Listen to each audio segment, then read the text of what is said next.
Indian TV ప్రేక్షకులకు నమస్కారం. అలాగే ప్యానెల్లో ఉన్న పెద్దలకి మీకు కూడా నమస్తే.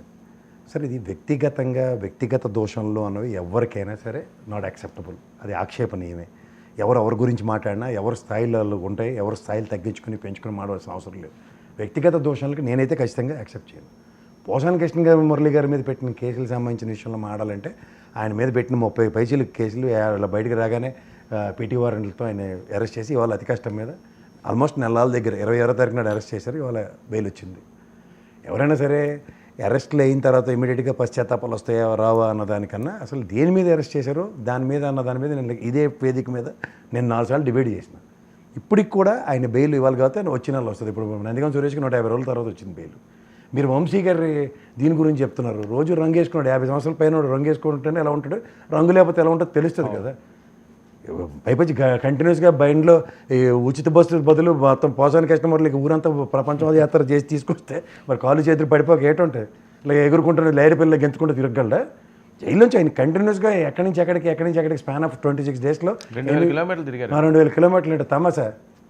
మండు టెండలో అందులో ఏమైనా ఏసీ కాన్వాయిలు అవన్నీ ఉంటాయి. వాళ్ళు అసలు సినిమా వాళ్ళే ఈ ఫారం కోడి పిల్లలు ఉంటారు. బయట ఇంట్లో వేసి బయట కార్వాన్లు వేసి బయటకు వచ్చి సభల్లో కూడా ఇంత ఏసీలు డెక్కలు పెట్టుకుని కూర్చుని 4 ప్రవచనాలు చెప్పిపోతారు. సో ఇవన్నీ గమనించిన తర్వాత వాళ్ళు వచ్చి వాళ్ళ పరివర్తనలు చెందిపోతారు. అంటే ఆల్రెడీ రాజకీయ సైన్యం చేసి ఇంట్లో రామకృష్ణ అనుకుని కూర్చుని ఉన్నాడు. దాని మీద మూలిగా నక్క మీద తాటిపండు పడినట్టు తీసుకెళ్ళి ఎత్తి నెలల బట్టు జైల్లో కూర్చోబెట్టారు. ఇప్పుడు కూడా మళ్ళీ రాజకీయాలు మాడితే ఇంక మరి దాన్ని కాపాడడానికి నేను రాజకీయాలకు దూరంగా ఉన్నాను, ఏ పార్టీకి సంబంధం లేని రామకృష్ణ అనుకుంటానని చెప్పడంలో వాస్తవం ఉండదు. ఇందాక అరుణ్ గారు అన్నట్టు ఇంటికి వెళ్ళిన తర్వాత మైక్ పెట్టారా, ఇంటి ముందు మైక్ పెట్టారా తర్వాత విషయాలు. కానీ ఫస్ట్ నేను రాజకీయాలు మాట్లాడినా అయిందేదో అయింది, బయటకు వచ్చాను, ఎక్కడి నుంచైనా రామకృష్ణ అనుకుంటానంటే సముచితంగా ఉన్నాను, సందర్భానుచితంగా ఉంటుంది. ఆయన ప్రత్యక్ష రాజకీయాలు ఆల్రెడీ దూరంగా ఉన్నానని 3 నెలల క్రితమే అనౌన్స్ చేసి ఈవెన్ సాక్షిలో ప్రోగ్రాం కూడా చేసేవాడికి దాన్ని కూడా ఆపేసుకున్నాడు. ఆయన చేయడం మానేశాడు, మాట్లాడడం మానేశాడు. కానీ కొన్ని తీవ్ర పరిస్థితుల వల్ల కొన్ని ఎదుర్కోవాల్సి వస్తుంది, ఎదుర్కొన్నాడు. దాని కాన్సిక్వెన్సెస్ కూడా దగ్గర నెలల పైన జైల్లో ఉండి బయటకు వచ్చాడు.